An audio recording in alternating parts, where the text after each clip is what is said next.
The last 2 years of my life have been spent in experimentation mode. This has been me breaking out of the regular cycle that I've used in fitness in the past, which has been a very traditional weightlifting focused split. I shouldn't say split singular. I experiment with all kinds of different splits, whether it's full body splits multiple times a week, things like the 5x5 method, which really focus on pushing as much strength as you can with minimal reps, or that classic gym bro, big man on campus type of thing where it's back one day, chest and tris one day, legs another day, and then maybe a day that's focused on accessory and then cycling it. The whole point though is that my conditioning traditionally has been focused on all weight room stuff, using classic splits and only creating variation through things like supersets, drop sets, or new exercises that I want to experiment with using traditional weights. But if you don't know anything about my story, I suffered a back injury in 2018 where I bulged a disc in my lower spine. Long story short, I was pushing heavy squats without really doing any kind of warm-up or effective stretching, and of course that led me to injure my back. Now you'd think this would have been a massive turning point for me, and while I did spend time focusing on physical therapy in the gym, I was still in the gym, doing traditional workouts, doing traditional weightlifting, albeit a little more focused on low weights and recovery type movements, also using machines. But I'm still weightlifting, I'm still doing the regular traditional splits that I've always done, and otherwise not much else is changing. Since 2020 though, I let a lot of that go. I felt like pushing past this injury was causing me to lose a lot of confidence. Not only were my weights a lot lower, and it had taken me years to get to this point where I was pushing the kind of weight that I was in the deadlift, the bench press, and the squat, but I was also in significantly more pain, dealing with tension and nerve pinching in my lower back, which was leading to sciatica running through my right leg, and all this was causing me to compensate in my shoulders and my neck, leading to incredible amounts of tension and regularly experiencing nerve pain to the point of inability to even use my right shoulder. As you can imagine, and as many of you have probably experienced, all of this was not only crushing the actual progress that I was making, but was making it almost mentally anguishing to even try to push for my goals. In the summer of 2020, I did a 3-month trip to California. I live in Baltimore, and so I decided to travel to California to do some consulting. I lived in multiple places, and I never really had gym access really the whole time I was there. My focus instead shifted to long distance running and doing calisthenics workouts. I don't know what you would call it, the environment, the energy, but whatever it was, it also put me in a position where I was stretching a lot more often. And so I was becoming more flexible, more cardiovascularly capable, and I was getting stronger in ways that I was not typically proficient in. But all of this creativity and all of this expansion in my physical movement also had another effect. I was becoming more pain-free than I had been in a very long time. And if you're listening to this and you're thinking, oh man, I love being in the gym, this guy is going to pitch a complete shift away from weights if I want to become pain-free,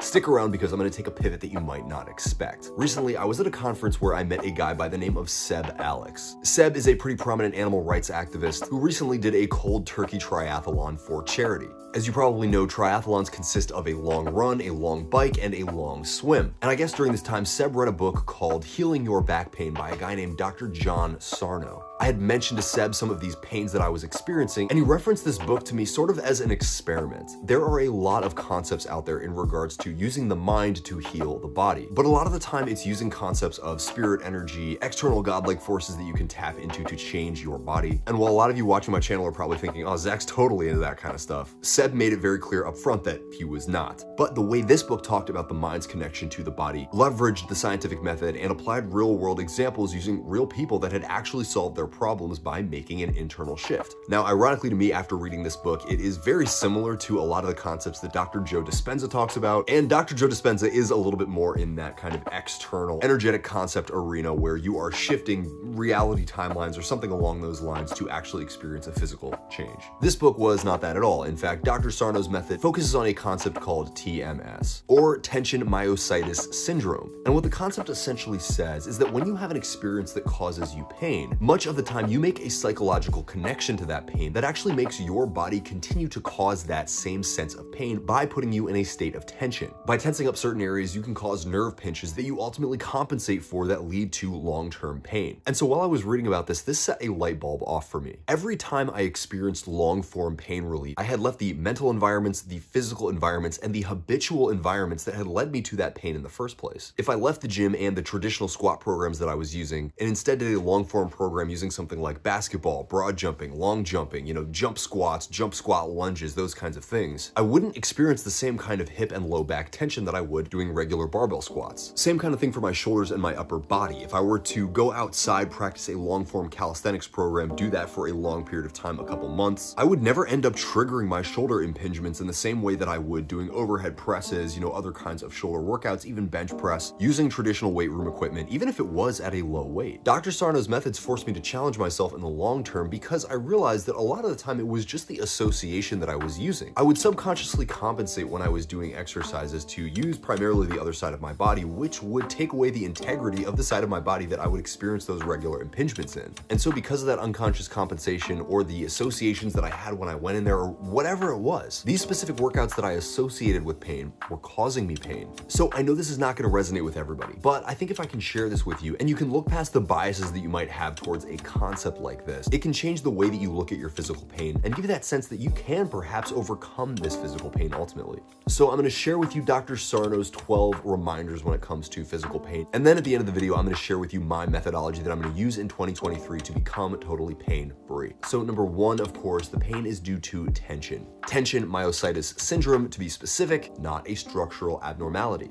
Now, this is not to say that you cannot injure the physical body, but rather the human body has a remarkable capability to heal itself. And so if you experience a minor injury that leads to nerve damage, something like a bulged disc or a muscle being pulled in your shoulder, these are things that based on the human anatomy should heal relatively quickly. And so if you're still experiencing pain, months, years after this injury occurred, there's probably something else going on. It's probably a state of tension that is forcing your body to remain in specific positions, compensating in certain ways, leading that tension to be drawn out essentially forever. Now, number two, this is something that is argued by a lot of people, but I highly recommend you experimenting with this concept in your life because regulating my blood oxygen content, practicing things like breathing exercises, changing my primary breathing method from the mouth to the nose, and overall trying to focus on oxygenating my body as effectively as I possibly can. Dr. Sarno says the direct reason for this pain is mild oxygen deprivation. The classic experiment is trying to hold your breath while you go underwater. The longer you hold that breath, the more pain and tension that you experience in your lungs. The reason for this is carbon dioxide building up. And so I don't know if that connection is to be made in your muscles specifically, like lack of tension causes some kind of carbon dioxide buildup or maybe excessive lactic acid buildup. I'm not really sure about this one. This is kind of why I say go out and try this stuff. Don't take my word for it. Actually put it into action in your life and see if you experience any kind of effect. But the bottom line is if you've ever practiced the Wim Hof method or any other kinds of breathing methods, you can hyper-energize yourself by changing the way that you breathe. Maybe what Dr. Sarno noticed in his research was just that sense of ecstasy that people feel when they are hyper-oxygenated is leading to a sense of being pain-free, because when your body is pumped with adrenaline, you are not noticing your pain nearly as much. As a basic rule of thumb in my life, when I feel tense, when I feel stressed, when I feel this sense of kind of like closing up like some kind of hermit crab, by focusing on breathing, by focusing on getting an abundance of oxygen in my blood, that tension starts to slip away, and ultimately a lot of the pain that I experience from being hypertense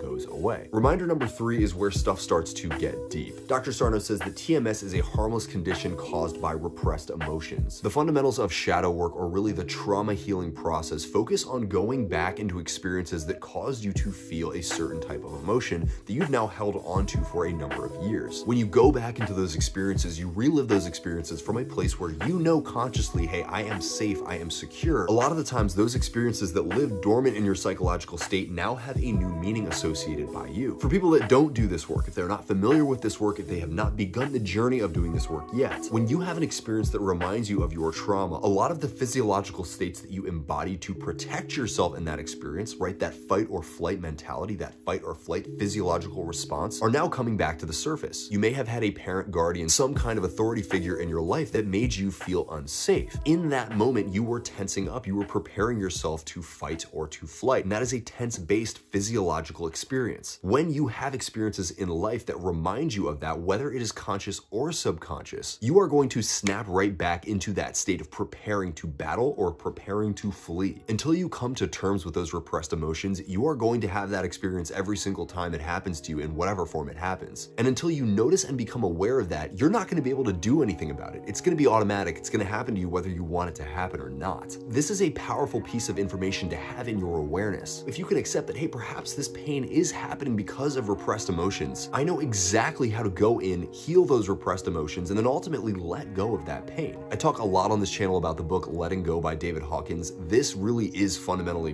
what that is. Acknowledging that all thoughts manifest from feelings and all feelings manifest from thoughts. And so if I can change the feeling, I can change the thought. If I can change the thought, I can change the feeling. Reminder number 4 is my principal repressed emotion is anger. As a person who has been chronically angry in the past, this resonates with me pretty deeply. Typically, we experience negative emotions because we don't believe that we have power in a certain situation. Thus, thus we resort to emotional force to try to have some kind of power in this situation. In a nutshell, that's all it is, seeing if you can identify where you're experiencing anger and how that anger is manifesting in your body to make sure that that tension always stays top of mind. Your body is like that angry best friend that wants to make absolutely sure that you get justice. And so don't hate it, appreciate it. It's a gift because it's data and it's telling you something, and you can use that information to go in, heal yourself, and heal your body. Number 5, TMS is only meant to distract me from my emotions. I personally resonate a whole lot more with the concept that I just talked about. I think that your body is really using that tension to remind you about that emotional state, but I think because physical pain is so much more potent than emotional pain a lot of the time, especially if that emotional pain is more subconscious, this makes a whole lot more sense. We're so much more likely to focus on that physical pain, and really the vast majority of information in mainstream society does not look at emotional pain and emotional struggle as a priority over something like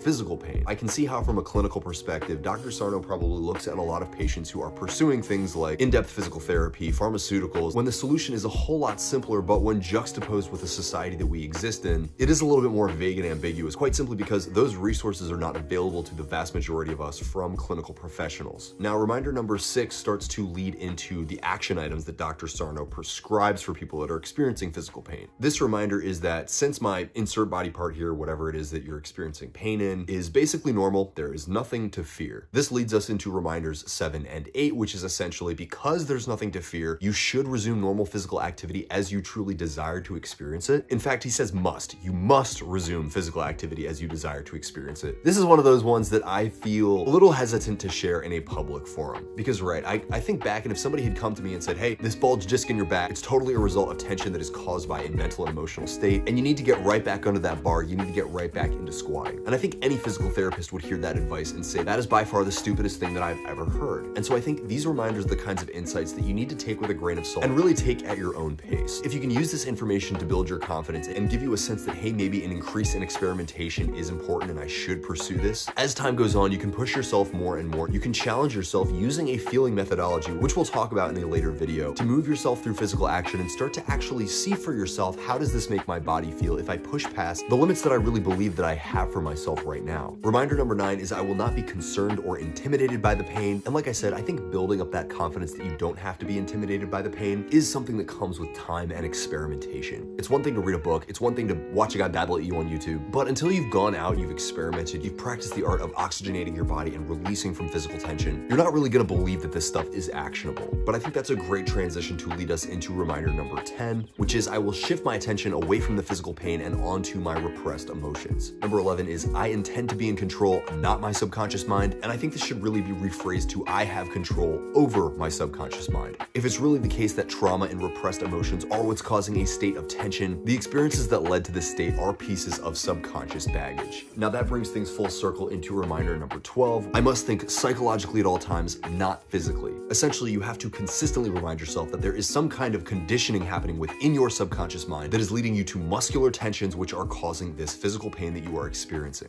Now, I might just say that I'm the perfect guy to follow if you want to learn how to do this specifically. I talk a whole lot about subconscious mind programming using a plethora of various methods that will resonate with you, because there are really infinite ways that you can do this, and you have to find a way that really resonates with you so that you can practice doing it consistently. If you don't believe the strategy is going to work, you're probably not going to follow that strategy. But luckily, there are a ton, and I talk about all of them on this channel. So if this stuff is really a priority for you right now, hit that subscribe button and hit that notification bell so you know when my videos come out. So let's put this into action. How am I actually going to apply this to become pain-free in 2023? Well, the action steps that I'm going to take are very similar to the ones that I've been taking. I'm still probably going to stick to a pretty structured fitness plan. In fact, I want to get more in the gym again, just because gaining size for me has been one of those fickle goals that I've never really truly committed myself to. Well, it's not my primary goal. I want it to be a back burner goal, and I want to start being more effective as I take the steps to see that size increase, but consciously really prioritizing that mind-muscle connection when I'm in the gym. What that means for me objectively is adjusting my lifts so that I can focus on really how it